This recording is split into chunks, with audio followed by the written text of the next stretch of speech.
और अब इसी क्रम में देखिए बशीर बख्श साहब ने बहुत खूबसूरत पंक्तियां कही हैं कि आंखों में रहा दिल में उतर कर नहीं देखा। और मुझे पूरा विश्वास है कि पीछे से झूम के तालियां आएंगी। हाँ, मुझे पता पड़ चुका है मुझे यहाँ क्या सुनाना। आंखों में रहा दिल में उतर कर नहीं देखा, कश्ती के मुसाफिर ने समंदर नहीं देखा। और पत्थर मुझे कहता है मेरा चाहने वाला, आंखों में रहा दिल में उतर कर नहीं देखा, कश्ती के मुसाफिर ने समंदर नहीं देखा। और पत्थर मुझे कहता है मेरा चाहने वाला, मैं मोम हूं उसने मुझे छूकर नहीं देखा। मैं समझ चुका हूं कि आप लोग बहुत अच्छे डॉक्टर हैं, हार्ट के साथ साथ दिल का भी इलाज आप लोग करते हैं। ये आपसे जो रूबरू होने वाले हैं अविनाश पंकज जी, जो अभी तक संचालन कर रहे थे इस कार्यक्रम का, ये कोई छोटा नाम नहीं है इस समय भारत का। कोई भी कवि सम्मेलन मुशायरा हो हिंदुस्तान का, उनकी शिरकत जो है वो कामयाबी की जमानत मानी जाती है। एक ऐसा नाम जो दूरदर्शन, आकाशवाणी, ये तो बहुत पीछे छूट गए। अब बड़े बड़े मंच, चाहे वो कुमार विश्वास जी का मंच हो या हरिओम पवार जी का मंच हो, हर मंच पर अविनाश पंकज आपको नजर आते हैं। आप यूट्यूब चैनल पे जाइए, देखिए, फेसबुक पे देखिए, बहुत कुछ मिलेगा देखने को। और कविता है, गजल है, गीत है, बहुत सारी विधाएं होती हैं, लेकिन ऐसा बहुत कम होता है कि किसी एक ही कवि या शायर को सारी विधाओं पे महारत हासिल हो। ये जब गजल लिखते हैं तो आपको ऐसा लगता है कि ये सिर्फ गजल के शायर होंगे, लेकिन जब कविता लिखते हैं, गीत लिखते हैं, तो आपको लगेगा कि ये तो हिंदी का कवि है। हिंदी वाले इनको समझते हैं कि ये उर्दू के हैं, उर्दू वाले समझते हैं हिंदी के। ऐसे व्यक्तित्व का नाम है राज पंकज। इन दो पंक्तियों के साथ मैं उनको आमंत्रित कर रहा हूं बड़े सम्मान के साथ कि सिर्फ इनके चेहरे पे आप गौर कीजिए, सिर्फ लहजा नहीं चेहरा भी गजल जैसा है। सिर्फ लहजा नहीं चेहरा भी गजल जैसा है, वो गजल पढ़ने में लगता भी गजल जैसा।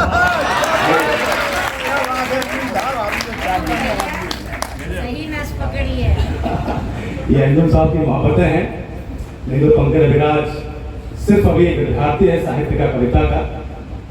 बस कोशिश रहती है, आज से कई वर्ष पूर्व जब कविता कहना मैंने प्रारंभ किया, तो यकीन मानिए मेरा जो पहला विचार था, हमेशा से मेरा प्रयास रहा है, कोशिश रही है कि झांसी का जो नाम साहित्यिक जगत में प्रारंभ से रहा है, उस पर थोड़ा सा योगदान मेरा भी हो। नीति दीदी यहाँ सामने बैठी हुई हैं। मेरी यात्रा जहाँ से प्रारंभ हुई है, दीदी ने देखा हुआ है। आप स्वयं एक प्रयोगशाला चलाती हैं आपके घर पर, वहाँ जाके कविता की जो बारीकियां हैं, जो व्याकरण है, और अभी जो मेरे लिए जो कुछ अच्छी बातें कह रहे थे जनाब राजपाल अंजुम साहब, ये उनकी मोहब्बतें, बहुत कुछ आपसे सीखा है, आपको देख के, आपको सुन के, आपको पढ़ के, और आज कोशिश रहेगी। और जैसा कि सही कहा है कि मुझे पता पड़ गया है कि आप लोग को मुझे क्या सुनाना है, वही सुनाऊंगा मैं। और जिस तरह से आपने मेरे साथियों को सुना है, उसी मोहब्बत से मुझे सुनिएगा। देखिए हम कभी लोग थोड़े कमजोर दिल के भी होते हैं, अगर ठीक से नहीं सुना जाता तो थोड़ा उदासी आ जाती है। मैं तो आपको बताया भाई साहब, मैं यहाँ पहला कर्मी कर रहा था तो एक आदमी मुझे फिर मिल गया, वो मुर्गा वाला भी दूसरा है, कह रहा विराट भैया आपको बहुत सुना है, बहुत अच्छे मुक्तक आप सुनाते हैं, कुछ सुना दीजिए। मैंने कहा अच्छा, मैं तो पैसे लेके सुनाता हूँ, तो मुझे क्या दोगे? कहते साहब गरीब आदमी हूँ, आपको क्या दे सकता हूँ, यहाँ बगल में कब्रिस्तान है, वहाँ लोगों की कब्रें खोदता हूँ, सबकी पैसे लेके खोदता हूँ, आप कितनी में खोद दूंगा। मैंने उसको प्रणाम किया। इसी तरह से मैंने कहा ठीक है भाई, कभी ऐसा अवसर जब कभी आएगा 150 साल बाद आपकी सेवा लूंगा। और यहाँ मेरे युवा साथी बहुत अच्छी संख्या में बैठे हुए हैं, आपके लिए विशेष मैं यहाँ आया हूँ। पंकज अभिराज अगर शायरी करता है, कविता करता है, गीत कहता है, तो सिर्फ आप लोगों के लिए, आप लोगों ने ही पंकज अभिराज को पंकज अभिराज बनाया है। मैं आपके लिए आभारी हूँ। चार पंक्तियों में अपनी बात आप तक पहुंचाऊंगा। निवेदन वही है कि जो पंक्ति आपके उधर द्वार तक पहुंच जाए, तो अपनी जो प्रतिक्रिया है, अपना जो प्रेम है, आपका जो आशीर्वाद है, अग्रिम पंक्ति से लेकर पीछे तक मंच तक आए, सुनेगा। और अभी मेरे भाई पुष्पेंद्र ने बहुत अच्छी कविताएं, बहुत अच्छे गीत सुनाए, मैं पुनः बधाई देता हूँ। ये और एक विशेष में प्रशंसा कर दूं भाई, साउंड बहुत अच्छा है। साउंड में बहुत उम्मीदों से भाई साहब को बुलाया था और साउंड बहुत अच्छा है, उनकी तारीफ कर दें, ताली बजा दें इस बार। मैं आपको बता दूं ये वाकई बहुत अच्छे आदमी हैं, ये रोज माँ के पैर दबा के सोते हैं, रोज अपने बच्चों की माँ के। तो अब लोग इशारा समझ गए। चलिए बात शुरू करता हूँ यहाँ से, चार पंक्तियों से मैं आपको आपसे जोड़ूंगा। जी भाई स्वागत है। गिरा रस्मों रिवाजों की हर एक दीवार आया है, विरह की पीर का करके समंदर पार आया है। तुम्हारे मात्र एक दर्शन की उत्कंठा लिए मन में, आपकी तालियां उठे, तुम्हारे मात्र एक दर्शन की उत्कंठा लिए मन में, तुम्हारे प्रेम का जोगी तुम्हारे द्वार आया है, जोगी तुम्हारे द्वार आया है। अच्छा, किसी ने उससे पूछ लिया अगर आज मोहब्बत और दोस्ती बहुत नजदीक का मामला है, कुछ इसमें अंतर होता है क्या? एक बारीक सा अंतर बताया मैंने, उससे आपको स्पष्ट हो जाएगा। देखिए, आप परेशान हो, कोई आपके कंधे पर हाथ रख दे और आपका दिल का बोझ हल्का हो जाए तो वो आपका दोस्त है। और कोई आपके कंधे पर हाथ रख दे और आपकी जेब हल्की हो जाए, इशारों में बात की जाती है। तो इशारा अगर समझ रहे हैं, समझ गए वहां पर मतलब पिलोगे, सुनेगा। तो देखो, मुझे सुनना इसलिए भी आवश्यक है, युवाओं को आज के एक भ्रम है। हाँ, उनको लगता है हाँ सर सुनेगा। देखो सर को क्या है कि हालांकि कुछ पुराने जज्बात में जागृत हो गए हैं। ये हम लोग का उद्देश्य था भाई साहब, आप लोग की जवानी आप लोग को याद आ जाए। जी जी, देखिए युवाओं में एक भ्रम है कि 14 फरवरी को सिर्फ गुलाब का फूल देके काम चल जाएगा उनका। ये भ्रम मैं आपको बता रहा हूं। जानते क्यों? एक दलील आपको दे रहा हूं, दलील आप तक पहुंच जाए तो आपका जो उत्साह मन से आएगा कि अगर सिर्फ गुलाब का फूल देने से किसी को किसी से मोहब्बत होती तो माली शहरवर का महबूब होता। सुनेगा,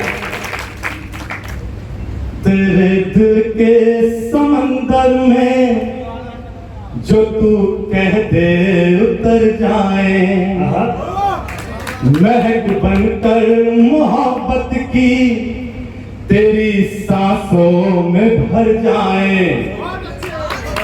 इशारे पर तेरे है जिंदगी तेरे दीवाने की। अब बताइएगा, इशारे पर तेरे है जिंदगी तेरे दीवाने की, जो तू कह दे तो जी ले हम, जो तू कह दे तो मर जाए, जो तू कह दे तो जी ले हम, जो तू कह दे तो मर जाए। देखिए, अभी आप लोगों की अवस्था में, युवा अवस्था में, बहुतों की यहाँ शादी नहीं होगी, उनकी सबसे अच्छी अवस्था वैसा कविताएं सुनने वाली। नहीं तो नई नई शादी में आपको मालूम होता है नई नई शादी के प्रदर्श क्या होता है कि धीरे धीरे प्यार को बढ़ाना है, हद से गुजर जाना। 1 साल के बाद भाई साहब परिस्थिति बदल जाती है। पता है क्या हो जाता है 1 साल के बाद? वो मैं तेरी दुश्मन, दुश्मन तू मेरा, मैं नागिन तू सफेद। तो भी आप लोग बिल्कुल सही अवस्था में है जहाँ कविताओं को खुले मन से सुन सकते हैं, सराह सकते हैं, लेकिन प्रेम में थोड़ी सावधानी भी आवश्यक है। 4 पंक्तियां आपको दे रहा हूँ, सावधानी वाली, आपको सचेत रहना है। ये 4 पंक्तियां देश भर में वायरल नहीं है, ये आपके कोर्स की बात तक पहुंचा रहा हूं मैं। इसको विशेष याद रखिएगा, इस पर अमल करिएगा और आपकी खुल के तालीम पंक्ति को फिर सुनेगा। गली से उसकी गुजरो तुम और उसकी दीद हो जाए। ये दीद सभी समझते हैं? चौक चौराहों पे आप लोग हफ्ते में 2 बार करते हैं, मुझे मालूम। गली से उसकी गुजरो तुम और उसकी दीद हो जाए तो क्या होता है? हो चाहे शब अमावस की तुम्हारी ईद हो जाए। मगर मगर मगर ये ध्यान रख लेना ना, अब देख ले उसका। मगर ये ध्यान रख लेना ना, अब देख ले उसका। क्यों? कहीं ना ईद के बदले तेरी बकरीद।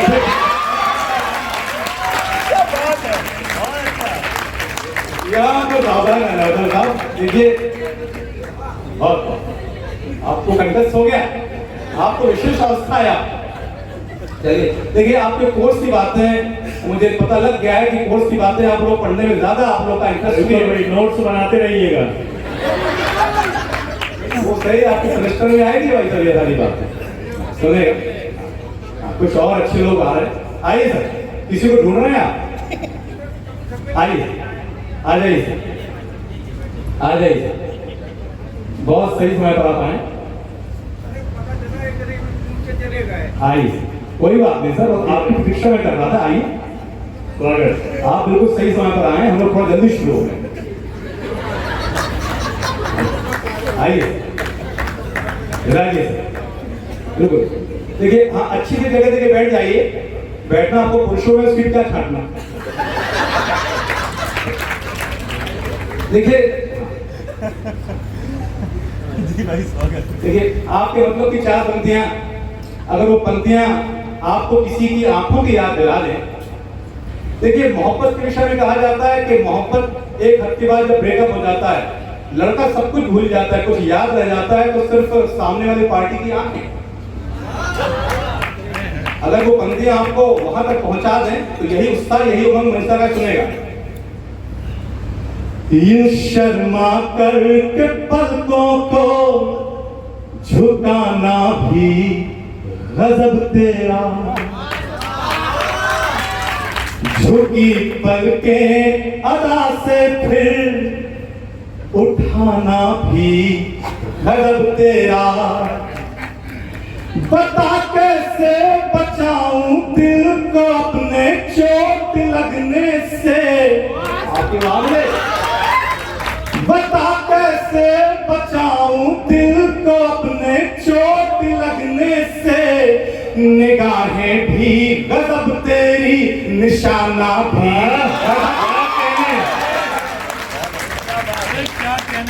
निगाहें भी गजब तेरी, निशाना भी गजब तेरा। देखिए, मानव की विडंबना यह है कि मानव की जो यात्रा थी वो कहां से शुरू हुई थी और आज यात्रा भौतिकवाद तक आ गई है।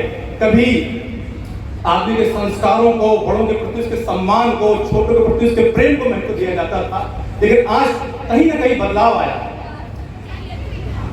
देवी जी कुछ कह रही है? आप जो कह रहे हैं बस वही सुनाऊंगा मैं। आपकी बात पहुंच गई। सुमन जी आने, बहुत अच्छी कवित्री सुमन जी। और पीछे भाई साहब हैं। नहीं, वो यही तो आपसी प्रेम है। सभी को इसी तरह का जो वैवाहिक जीवन ईश्वर प्रदान करे। हर काम में देखिए, साथी बैठे, साथी गए जहां गए वहां से साथी लौटे। बहुत अच्छी बात है। 4 पंक्तियां सुनेगा। इन पंक्तियों ने पंकज अविनाश को घर घर पहुंचाया, कहीं ना कहीं किसी न किसी माध्यम से आप तक जरूर पहुंची होंगी। और वही प्रेम जो हर बार मिलता है, मुझे पूरी उम्मीद है कि इन पंक्तियों को यहाँ से मिलेगा। दीदी सुनिए। गजब खुशबू तेरी जुल्फों, तेरे रुखसार से आए। ये भैया क्या बांट रहे हो? सादा पानी है ना? नहीं तो सादा पानी नहीं पीते लोग। थोड़ी देर बाद आइएगा, थोड़ी देर बाद। अब सादा पानी डॉक्टर लोग कहाँ पीते हैं? शाम का समय है, वैसे ये सादा पानी जले तो नमक की तरह आपके लिए जानता। सुने, गजब खुशबू तेरी जुल्फों, तेरे रुखसार से आए, तू जिस जाने भी जाए उस दरो दीवार से आए। लगा कर इत्र कर महका लिया तूने बदन तो क्या, लगा कर इत्र कर महका लिया तूने बदन तो क्या। मजा तब है कि जब खुशबू तेरे किरदार से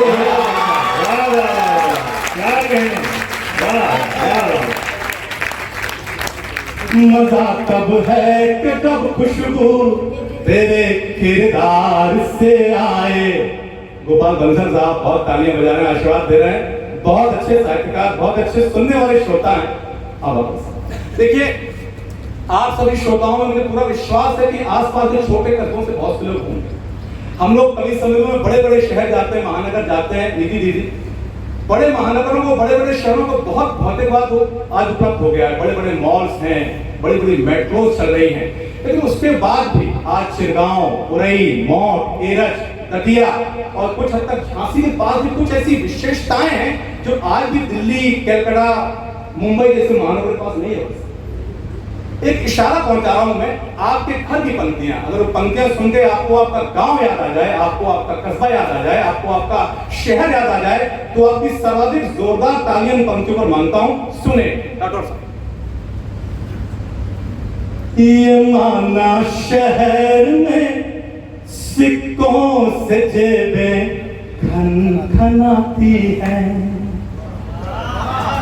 हमारे गांव में खुशियों की फसलें लहराती हैं। ये माना शहर में सिक्कों से जेबें खनखनाती हैं, हमारे गांव में खुशियों की फसलें लहराती हैं। और कोई ऐसा भी सुख है जो तुम्हें मिल ही नहीं सकता, महानगर वालों को नहीं मिल सकता।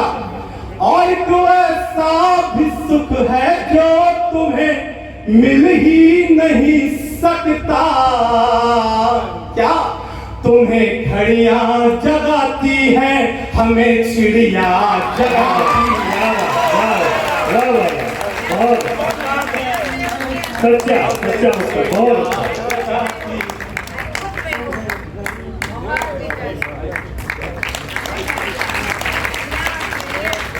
तुम्हें घड़ियां जगाती हैं।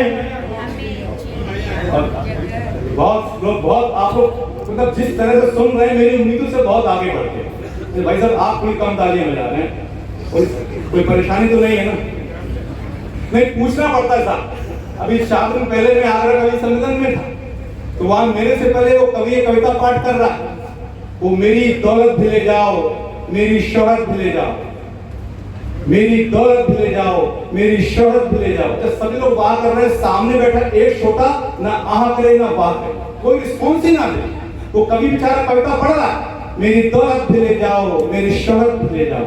अचानक से वो खामोश होता खड़ा हुआ, कह रहा भाई साहब मैं तो बहुत ही परेशान हूँ, मेरी तो औरत भी ले जाओ। ऐसा तो मसला तो नहीं। इसके नियंत्रण में डॉक्टर साहब ने उजाला कर दिया बहुत। सुनेगा, देखिए, बहुत कुछ पाने के बाद आदमी ये दौलत कमा लेता है, बहुत कुछ कमा लेता है, सरल है भाई साहब, पैसे कमाना बड़ा सरल काम है। क्या कमाना मुश्किल है और क्या कमाना आपका ध्येय होना चाहिए, इशारा पहुंचा रहा हूं। बात सच्ची हो, आपका प्रेम में सुनेगा। सभी कुछ भूलना पड़ता है, जीना छूट जाता है, सुकून आराम खाना और पीना छूट जाता है। बहुत आसान है दौलत कमा लेना जमाने में, आप जागृत होइएगा। बहुत आसान है दौलत कमा लेना जमाने में, मगर इज्जत कमाने में पसीना। जिंदाबाद, क्या बात, वाह वाह वाह। मगर इज्जत कमाने में पसीना छूट जाता है। बहुत आभार, बहुत मन से आप लोग सुन रहे हैं। एक कविता आपको और सुनाऊंगा, उस कविता के लिए विशेष आग्रह किया गया है और कविता आप सबकी दुआओं से, आप सबके आशीर्वाद से देश भर में उस कविता को बहुत डिमांड के साथ सुना जाता है, लोग सराहते हैं। मैं चाहूंगा वही प्रेम। प्राय ये सवाल होता है कविता में दीदी क्या विशेषता है, कविता क्यों? आप लोग आज रविवार का दिन है, बहुत कुछ आवश्यक काम होंगे, आप लोग काम छोड़कर इस सभागार में कविता सुनते हैं। कविता क्यों महत्वपूर्ण? एक कविता को लेके दर्शक सुने और कविता की प्रत्येक पंक्ति पूरी चैतन्यता के साथ सुनेगा। मेरे हिसाब से कविता छोटी है, पंक्ति आप तक पहुंचेगी और जहां जहां पंक्ति आप तक पहुंचे आपकी उपस्थिति मंच तक आए। सुने कविता क्या है? सृष्टि का श्रृंगार है कविता, बहुत अच्छा। जीवन का आधार है।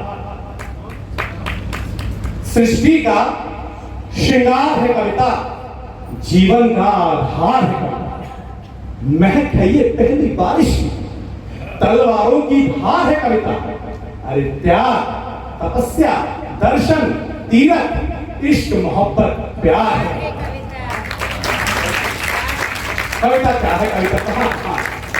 चांद की शीतलता में भी ये सूरज की किरणों में, पिता के आशीर्वचनों में, तो ये माता के चरणों में भी, ये गंगा के पानी में है, ये वेदों की वाणी में है, ये गालिब की गजलों में है, ये किसान की फसलों में है, ये राणा की आन बान में, ये पन्ना के बलिदान में, और पृथ्वीराज के तीर में भी, ये सुभाष की गोली में भी, अरे ये गांधी के चरखे में भी, ये आजाद की गोली में। रक्षा पहिया लिए खड़े अभिमन्यु की हुंकार है कविता।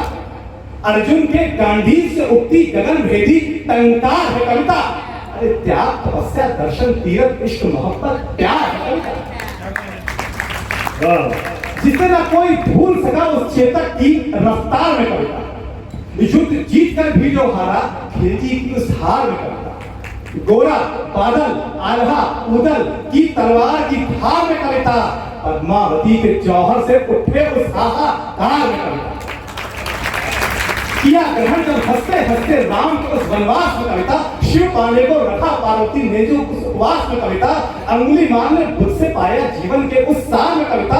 तुलसीदास कर हृदय विदिति रत्ना की फटकार में कविता। सरहद पर तैनात पुत्र के राष्ट्र प्रेम में रहती कविता और उसी की याद में उसकी मां की आंख से बहती कविता। पापा के कंधे पर बैठी बिटिया की मुस्कान में कविता और उसी की विदा सोचकर हलक में आते प्राण में कविता। देखिए, लोगों को ये वहम है कि मानव कविता करता है, प्रकृति से अच्छा कवि कोई नहीं हुआ। भाव पक्ष के कला पक्ष से मिलने वाला मोड़ नहीं, कविता केवल कुछ शब्दों और छंदों का एक जोड़ नहीं। खेतों में गेहूं की बालें लहराना भी कविता है, घूंघट के अंदर दुल्हन का शर्माना भी कविता है। घुटनों के बल चलता बालक जब मिट्टी खा लेता है, उसकी माँ का प्यार से उसको समझाना भी कविता है। भूख गरीबी से माँ का हंसकर लड़ जाना भी कविता है और लाचार पिता की आंखें नम हो जाना भी कविता है। रात घनी हो, भूख से बच्चा रोटी रोटी करता हो, ऐसे में माँ का बच्चे को चांद दिखाना भी कविता है। टूटे मन में प्रेम का जो अमृत बोले वो कविता है। आंखों के आंसू को जो मोदी बोले वो कविता है। अरे सीमा पर सैनिक की जो बंदूक उठे वो कविता है। प्रियतम की खातिर दिल में जो भूख उठे वो कविता है। झांसी वाली रानी का बलिदान भी तो एक कविता ही थी। जगत की खातिर शिवजी का विश्वान भी तो एक कविता ही थी। अरे कान्हा ने जब देवराज को झुका दिया वो कविता ही थी। एक उंगली पे गोवर्धन को उठा लिया वो कविता ही थी। तो कहता हूं ये प्रकाश में तम में भी ये खुशियों में गम में भी ये जीवन का आरंभ इसी से और आखिरी दम में भी ये बाबा की डांट डपट में, ये मैया की लोरी में भी, राम की मर्यादा में भी ये कान्हा की चोरी में भी, यही द्रौपदी की पुकार में, ये शबरी के इंतजार में, ये थोड़े में, ये ज्यादा में, ये मीरा में, ये राधा में, ये मोती में, ये पत्थर में, ये कंकर में, ये शंकर में, यही दिवस में, यही रात में, यही प्रेम में, यही घात में, यही काम में, यही नैन में, यही दर्द में, यही चैन में, यही सत्य में, यही चैन में, यही कबाल में, यही कदम में, यही याद में, यही धूल में, यही फूल में, यही चूर में, यही यश में, यही नयन में, यही धरा में, यही गगन में, यही सत्य में, यही चित्त में, यही शक्ति में, यही मित्र में, यही युद्ध में, यही बुद्ध में, यही शांति में, यही क्रांति में, यही ईद में, यही पाक में, यही गीत में, यही राग में, बरस माह में, दिन में, पल में, इंतजार के दावानल में, जप में, तप में, जल में, थल में, मुझ में, तुम में, आज में, कल में, ये सारा संसार ये सारा संसार है लगता। धन्यवाद। तपस्या, दर्शन, तीरथ, मेरे साथ बोलिएगा, इश्क मोहब्बत, इश्क मोहब्बत, इश्क मोहब्बत। आप सभी प्रेमियों की आशिकों की जय हो। बहुत धन्यवाद।